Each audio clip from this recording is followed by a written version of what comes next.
E gostaria de agradecer mais uma vez a Raquel e a Flávia por ter vindo até aqui, dividido a história delas com a gente. Como vocês puderam conferir, a experiência da Raquel foi completamente diferente da experiência da Flávia. Eu gostaria de ressaltar que eu tive diabetes gestacional, né? Eu tive diabetes durante a minha gravidez, mas isso não interferiu no meu bem-estar, né? Mas foi fato, eu tive diabetes e tive que controlar a alimentação e tá conferindo todos os dias, né? E tudo isso. Engordei 19 quilos, né? Graças a Deus, com a amamentação e com o estilo de vida, perdi tudo, não tive problema nenhum em perder peso. Não sei se faz parte do meu corpo ou se foi com a amamentação. Ou a combinação das duas coisas, não sei. O fato é que eu perdi tudo que eu ganhei durante a gestação. Não tive, graças a Deus, agradeço muito a Deus, não tive preocupação com isso. Então, gente, como eu tinha a diabetes, a minha médica sugeriu que eu fosse induzida, né? Então, claro que se o meu corpo funcionasse naturalmente, até o dia que eu tinha que ir para o hospital e tudo, eu ia tentar o parto normal, como se chama no Brasil, ou vaginal, né? Mas o fato foi que eu fui para o hospital com 40 semanas e um dia. Chegando lá, eu não tinha quase que contração. Dilatação também era mínima. Na verdade, elas me perguntaram se eu estava tendo dilatação e contração e eu disse que não. E aí, só depois que me colocaram nos monitores e tudo mais, foi detectado, como acabei de mencionar, né, que eu tava com 0,5 de dilatação e com um pouco de contração. Então, isso eu cheguei no hospital 5h30 da manhã. Quando foi às 8 horas, eu comecei com o meu processo de indução, de parto e tudo mais, né? De trabalho de parto. E como eu tinha contração, mas não tinha dilatação, foi recomendado que eu usasse o método do balão, né? Que aqui nos Estados Unidos eles faziam muito a abreviação de CRB, né? Que não tenho certeza se eu tô pronunciando certo isso, gente, porque é um termo científico e em inglês é a primeira vez que eu tô falando sobre esse termo, que é Cervical Ripening Balloon. E eu procurei a tradução para isso em português, né, na internet, e perguntei a uma amiga minha também que é obstetra. E o que eu encontrei que o nome é método mecânico de sonda Foley. Método mecânico de sonda Foley. Ou método Krause. Não sei se isso é verdade ou não, mas o fato é que quando eu estava fazendo a procura pela internet, né, pelo Google e tudo mais, eu vi pesquisas do ano passado, de 2018, né, e eu tive a Clarice em 2017. Não sei se isso é uma coisa nova no Brasil. Médicos que estiverem assistindo, por favor, podem comentar e dar mais orientação pra gente sobre isso. Mas o fato é que eles introduziram esse balão em mim por volta de 8h30 da manhã, né? E o que foi me explicado no hospital foi o seguinte: são umas sondas, né? Com 2 ou 3 ligamentos na sonda, e na ponta tem 2 bolinhas, quase que com o tamanho de uma bola de tênis, um pouco menor. E eles introduzem água para expandir a minha cervix, né? Para poder dar a dilatação. Então, para ficar claro, meu processo de parto, desde aí já começou de forma meio que mecânica ou artificial, como vocês quiserem definir, né? Porque eu não tinha dilatação e eles fizeram isso com as ferramentas que eles tinham disponíveis e que meu corpo estava precisando, né? Então, assim eu fiz e comecei 8h30 da manhã. E aí, depois de 1 ou 2 horas, eu comecei a sentir muita dor, né? Então, o meu processo não aconteceu como, por exemplo, o da Raquel, que você vai sentindo as contrações de pouco a pouco, né? O seu corpo vai dilatando pouco a pouco e você vai se acostumando gradualmente com aquela dor, né? Então, no meu caso, no caso da Flávia, não aconteceu assim, né? Foi um boom. O seu corpo não teve o tempo de processar para acostumar com aquela dor, né? Então, a indução, eu acredito, posso falar só por mim, né? Que é um processo que talvez mais doloroso do que se seu corpo estiver respondendo naturalmente ao processo de parto, né? Então, eu senti muita dor, mas aguentei até meio-dia e pedi, tentei encontrar a tradução em português, né, para esse gás que a gente pede, é o mesmo gás que os dentistas aqui usam para o paciente relaxar e aliviar a dor.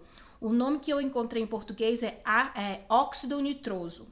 Então eu pedi ao meio-dia esse óxido nitroso e passei de meio-dia até 4h30 da tarde, controlando a respiração para controlar a dor, porque comecei a sentir as contrações, a dilatação e tudo isso. Então eu fiquei de meio-dia a 4h30 da tarde controlando a dor através desse óxido nitroso, né? E aí, como eu já estava com muita dor, eu pedi a minha epidural. E então eu recebi a epidural por volta de 5h30 da tarde, né? E aí eles removeram o balão, né? Que é o método Krause em português, gente. E isso foi 5h30 da tarde. E aí as dores melhoraram e tudo mais. Eu fiquei mais tranquila, consegui relaxar mais um pouco. Quando foi 8 horas da noite, a minha médica chegou para me checar, saber como é que tava tudo. E aí ela checou e eu tava com 6 centímetros de dilatação. Ela estourou a minha bolsa. Vale colocar entre parênteses que é outro processo que é considerado não natural. É um processo, né, tipo meio que forçado, né? Mas ela estourou a minha bolsa porque era a hora. E foi verificado mecônio, né, no líquido que saiu tudo junto. Ela me falou isso. Mas o ponto positivo é que eu tinha dilatado a 6 centímetros, né? A gente acreditou que isso era um ponto positivo. E assim ficou, gente. Não sei por quê, porque no Brasil, pelo que eu escutei de algumas amigas, eu não tenho experiência médica, não sou médica, mas eu escutei bastante de amigas que, por ter a questão do mecônio, elas já entram no hospital para fazer uma cesárea por causa disso. Não sei a quantas isso é sério ou não. Mas minha bolsa, às 8 horas, foi estourada, foi encontrado mecônio e eu tinha 6 centímetros de dilatação 8 horas da noite, certo? E aí, quando foi 10 horas da noite, eu tive enfermeiras me checando, internas, né, os médicos que recém-formados me checando às 10 horas da noite. E até esse ponto eu não tinha nenhum avanço, continuava com 6 centímetros de dilatação. E confesso para vocês uma coisa que eu não gostei, não é nada contra aos médicos recém-formados, mas em particular com essas médicas que eu tive no hospital. Elas me fizeram um exame de toque no início, né, do meu processo de parto, né, e sinceramente eu não achei que elas tinham o calor humano, sabe? Doía bastante, gente. Eu tava com aquele balão dentro de mim e elas ainda vinham para fazer o exame de toque. Claro que eu não tava com anestesia, não tava com nada e tudo, então era muito doloroso, sabe? Então, assim, eu gosto muito da minha médica, mas sinceramente eu acho que como a Flávia não se sentiu escutada, né, que não se sentiu apreciada, né, e tudo, nos sentimentos, nos sentimentos dela físico e sentimentais mesmo, né, então eu senti a mesma coisa com essas médicas que estavam no plantão, né, as pré-médicas, na verdade, né. Então, assim, eu acho que a parte mais difícil, além da minha dor, acho que foi isso. Foi lidar com pessoas que eu não me senti à vontade, não me senti escutada. Parecia que eu tava fazendo dengo, fazendo manha, sabe? Então, o exame de toque pra mim, durante o processo de trabalho de parto, foi bem complicado, doeu bastante, gente. 1h15 da manhã, eu recebi as enfermeiras no quarto do hospital, né? Com muita pressa.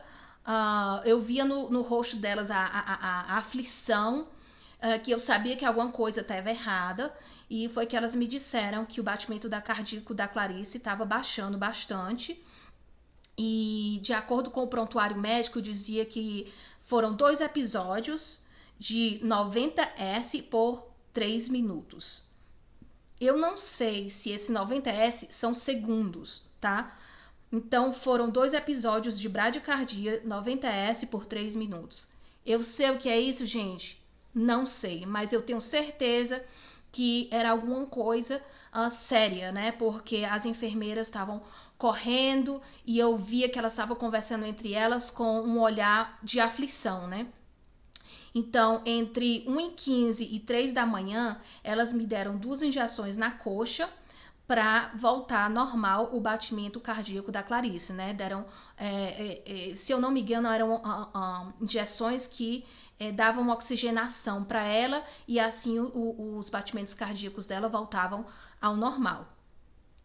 Às 3h15 da manhã eu já estava impaciente, até porque a minha anestesia era para estar mais ou menos até aqui, né? E eu escuto muito de quem tem anestesia epidural que ainda consegue mexer o pé um pouco, consegue, né, empurrar o bebê para sair. Eu não sei o que aconteceu, que minha anestesia estava tanta que estava me incomodando bastante. Eu não conseguia mexer o dedo do pé, gente. Sabe? Então aquilo eu tava me sentindo totalmente vulnerável. Meu cérebro funcionando e o meu corpo não estava funcionando, sabe? Então aquilo me desesperou um pouco. A anestesia eu comecei a sentir pelos meus peitos, assim, sabe? Os meus seios estavam ficando dormente, subindo quase no pescoço. E fora isso, como a Flávia também estava descrevendo, eu já estava exausta. Eu não dormi, eu não comi, o meu corpo estava muito cansado, né? Então, quando foi 3 horas da manhã, eu posso descrever para vocês que foi quando eu me tornei mãe. Eu vi que as contrações que eu estava sentindo, que eram através de remédio também, né? Então, as contrações que eu estava sentindo também eram artificiais, era através de remédios, né? Então, eu tive uma dilatação artificial, tive contração artificial e recebi injeções para voltar à normalidade, né? Para voltar ao normal o batimento cardíaco da Clarice. Então, assim, a minha ideia de ter um parto vaginal foi de ter o mais natural, próximo de natural possível. Nem que eu tivesse que usar só a epidural, o que fosse. Mas eu não esperava. A lista de remédios, de injeções que eu já tinha tomado, eu já tinha perdido a conta. E fora isso, eu sentia que a Clarice estava sofrendo, sabe? Então, assim, às 3h15 da manhã foi quando eu me tornei mãe.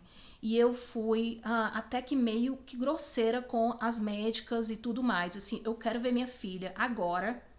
Pode chamar minha médica. Eu tô pronta pra minha cesárea. E eu tô done with this, sabe? Eu não quero mais. Eu quero ver minha filha. Eu quero ter certeza que ela tá bem. E eu não quero mais isso. Isso era 3h15 da manhã. Bem rápido, minha médica chegou. E aí assinei todos os papéis necessários, né, porque para fazer uma cirurgia, né, porque a cesárea é uma cirurgia, você tem que assinar documentos assumindo todos os riscos e tudo mais. Assinei os documentos, me transferiram para a sala de parto e rapidamente a Clarice nasceu. Confesso para vocês que também o meu processo quando a Clarice saiu foi parecido com o da Flávia. Eu tava tão cansada, gente, que na hora que a médica estava me abrindo, né, fazendo lá a cesárea, o Daniel estava sentado perto de mim, né, segurando na minha mão e tudo. E, gente, eu, assim, a primeira vez que eu escrevi sobre isso, até cheguei a me emocionar.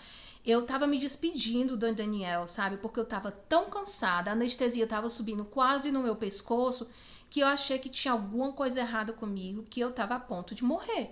Então eu pedi pra ele cuidar, ai, que para ele cuidar da Clarice pra mim, porque eu não sabia se eu ia me recuperar daquilo, sabe? Eu tava assim, forçando o meu olho pra ficar aberto pra eu conseguir pelo menos ver a minha filha, sabe?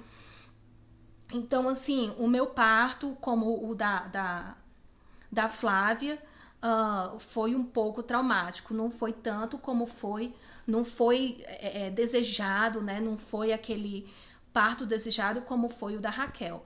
Mas eu fico super feliz que tenha dado certo para Raquel e que ela tenha vindo dar o depoimento dela aqui para vocês, pra gente, para que a gente tenha esperança e confie mais no nosso corpo, né? Porque se não deu, gente, não deu, sabe? E então, é como eu comentei nos blocos anteriores, conversando com as meninas. É triste como as americanas aqui, eu não posso generalizar, gente, mas, assim, muitas que eu já conheci, elas têm vergonha de dizer que teve um parto cesariano, né? Porque aqui realmente a cultura é de ter partos vaginais, né? Eu não digo humanizado, blá blá blá, porque existem várias modalidades de parto que a gente pode entrar em detalhes e conversar sobre isso depois. Mas, de forma geral, só quero dizer que o índice de parto cesariano aqui é bem mais baixo do que no Brasil, porque aqui eles ainda acham super altos. E não tô defendendo o Brasil, não tô defendendo os Estados Unidos, eu tô defendendo as mães, as mulheres. Porque eu acho que as mulheres deveriam ter o direito de escolher como elas querem ter o bebê delas, né, sem julgamento nenhum. É claro, conversei com uma amiga minha que ela é obstetra no Brasil e ela foi totalmente de contra o que eu tô falando. E eu acho isso super interessante, sabe, gente? Porque eu acho que essas diferenças é que nos enriquece como seres humanos. E eu confesso para vocês que depois de ter conversado com ela, eu fui educada, né? Ela me passou informações que eu não tinha noção e meio que, tipo, não é que eu seja a favor da cesariana. Se eu tiver um segundo filho, como eu falei anteriormente, e o meu corpo reagir naturalmente como aconteceu com a Raquel, eu vou ter um parto natural, normal, vaginal, humanizado, o que for. Como o meu corpo me deixar ter, eu vou ter.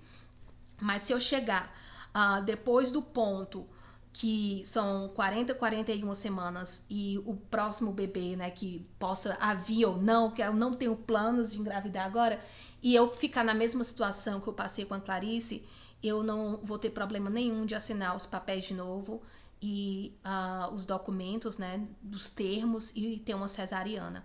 Então, assim, como eu estava falando, eu sou a favor da mulher ter direito sobre o próprio corpo, né? E respeitar, porque o nascimento de um filho, gente, é único e ninguém vai poder mudar o que aconteceu comigo, ninguém vai poder mudar o que aconteceu com a Flávia, são experiências, né? Mas às vezes quando a gente tá grávida a gente fica tão emotiva, tão cheia de emoção e fora que a gente tá em outro país, que a cultura acontece de uma forma diferente e como a Flávia tá falando, né, as pessoas até evitam falar sobre a possibilidade de uma cesárea, né? Então, assim, os médicos podem nos deixar mais confortáveis de até ter um parto normal se nós ficarmos mais tranquilas que nós temos opções, né? Se a gente tem a opção, eu acho que a gente responde melhor às possibilidades, né? Então, eu acho que foi isso que aconteceu comigo. Foi um pouco cultural, foi um pouco que eu não estava preparada, a Clarice não estava preparada, não quero apontar dedos para ninguém. Eu acho que foi um conjunto de fatores que fizeram acontecer como aconteceu comigo, tá? Graças a Deus eu tive uma cesariana e eu tava ainda na sala de recuperação com a Clarice. Ela já mamou de primeiro, por mais que eu tenha tido um parto cesáreo, né, um parto cesariano, eu tive leite mais do que suficiente. No entanto, eu tive problema no hospital mesmo. Em inglês se chama engorgement, né? Eu olhei a tradução em português, é engurgitamento, se eu não me engano.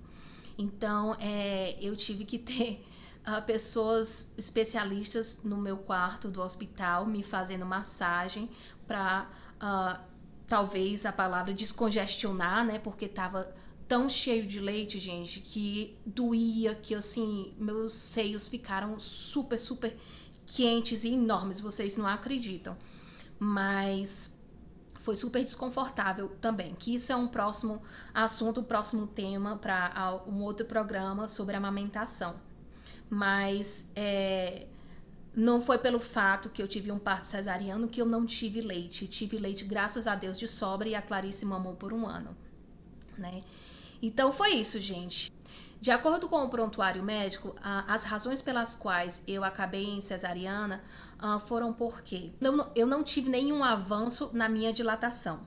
Continuei com 6 centímetros por mais de 7 horas. E o segundo motivo foi por fetal intolerance to labor. Foi porque a Clarice não estava reagindo ao processo de parto, né? Ela já estava, ela não sei exatamente o que significa, eu só sei que ela estava sofrendo bastante e eu fico feliz que a gente tenha encontrado uma solução e eu consegui ter minha filha, graças a Deus, com saúde comigo. Então, gente, essa foi a minha experiência sobre o trabalho de parto e parto. Vocês escutaram a experiência da Raquel, da Flávia.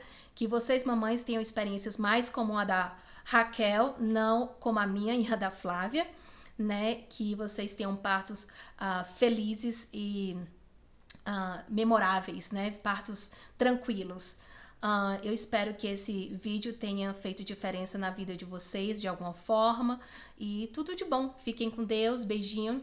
Até a próxima. Beijo do canal Aconchego. Nos vemos. Tchau, tchau.